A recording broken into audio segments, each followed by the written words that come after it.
Sindaganne armee akkam naaf dirtanii qaqqaaliiwwan ilmaan ayyaa koromiin saba kootii. Sindagadhee sin beeku gochoota abaaramaa sinirraa na balleessee. Kan lafaaf lafeef jecha abidda nuuf dugdanii mee akkamirra jirtu madoon jaallansanii. Sindaganne walloo koo walloo gaafatiikii sinirraan dhaladhe qabdi leenciisaa. Durkanii sin beeku ka'ee warra jaalalaa ka'ee warra naqaa ka'ee faayamaa sanii. Har'asitti duulanii si godhan Filistiin lammaffaa sanii. Mana hidhaa keessaa gad buuree balleessaa kan karaarra deemu as buutee taasisaa kan ilmoo ofiit qabattee ciiftu rasaasa nyaachisaa. Yakka maalii qabu mee walloo naaf dhiisaa. Yakka maalii qabu mee walloo naaf dhiisaa. Qe'ee warra jaalalaati qe'ee tokkummaa sanii kan rakkataan rakkootti bahu qe'ee arjoomaa sanii.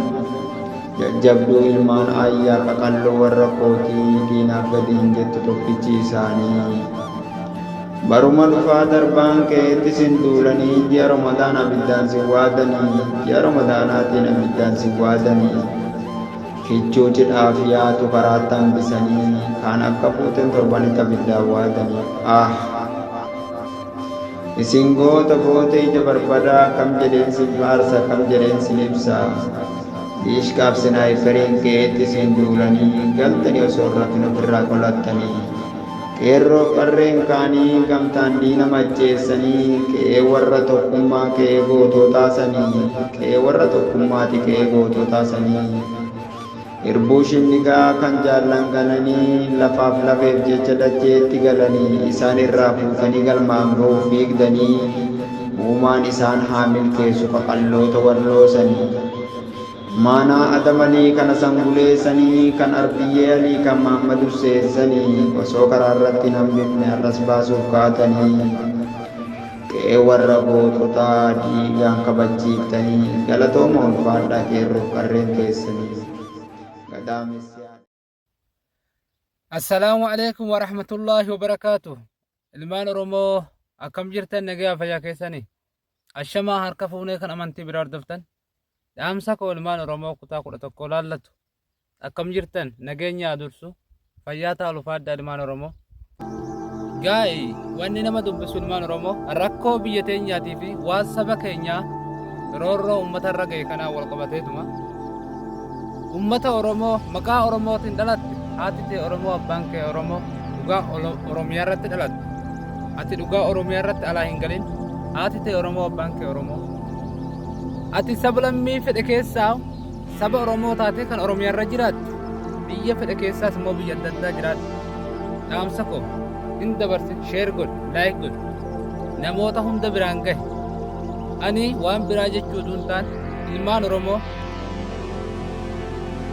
bara qawween hin jirre Oromoon harka duwwaa jiru bara dhagaachaa fi abidda buqqisee harka duwwaa isaa mancaa fi eeboodhaan kararratti bahe dhiiraa dhalaadhaan akkatti salphanne harka duwwaa isaatti wareegameetu wayyaanee bara 27 teesse ni cabse Oromoon harka duwwaa isaa sagaleen Oromootu saba hunda keessaa akka Itoophiyaa yookaan uummata Habashaa keessaa sabni bal'aan ummata Oromooti. Sabni guddaan ummata Oromooti. Sabni sagaleen baay'inaan beekumsaan qabeenyaan dursu ummata Oromooti. Garuu ummatni tokkummaa dhabe ummanni bineensa wallaatu ummata keenya. Ummata Oromoo yaa ilmaan Oromoo gabrummaan bara 450 baanne. Gabrummaan akka Oromoo kutaa 11tti bara 150 baanne yaa ilmaan Oromoo yoo kuni of siin beeksisin ati yoomuuf beekuu hin dandeessu. Yoo dandeessan bakka jirtanii wal ijaaraa ummata Amaaraa alaaf keessaan ilmaan Oromoo foon isaa nyaataa jiru. Ilmaan Oromoo kan dhossaadhaan ukkaamamaa jiruu fi kan dhossaadhaan affeellamanii jiraatutti jiran namootan baatii 3 fi baatii 4 uduu hin ajjeesin uduu hin jiraachisin azabantu jira. Kan maallaqa isaaniitis hin barbaanne azabanii bichaa hanga gaafa lubbuun keessaa baatu beelaa fi uleedhaan miidhaa adda addaatiin jechuudha billiitii isaa katifanii.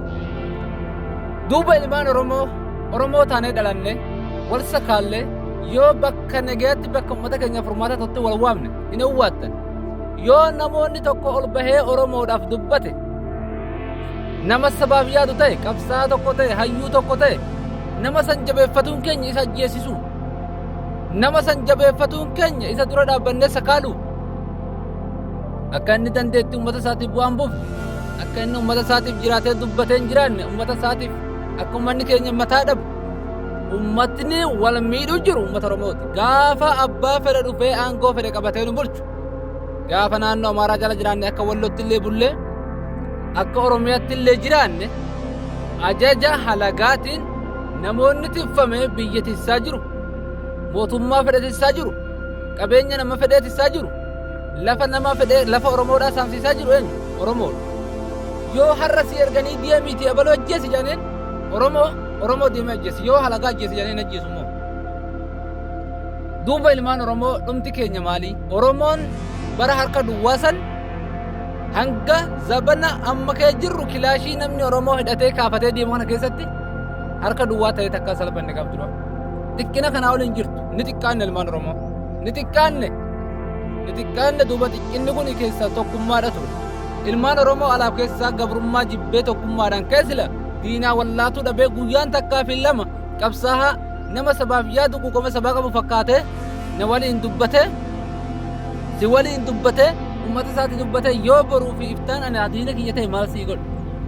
Yaa ilmaan Oromoo hayyuu keessan jabeeffadhaa qabsaa keessan jabeeffadhaa biyya keessaniif waardiyyaan isini namni biyyaa bu'aa buusu isini namoonni biyya isaa mamta jeeffatu isini namni daangaa Oromiyaat kaabaa kibbaa bahaadiyaan jeddu galeessatti fatu isini Oromoo taatne Oromoon Oromoo waraanaa Oromoon Oromoo gurguraa Oromoon Oromoo ajjeesaa Oromoon Oromoo boochisaa dhihana qurxummii taanee biyyarra baqachaatii bara baraan namni dhihana qurxummii ta'ee dhumu uummata Oromooti.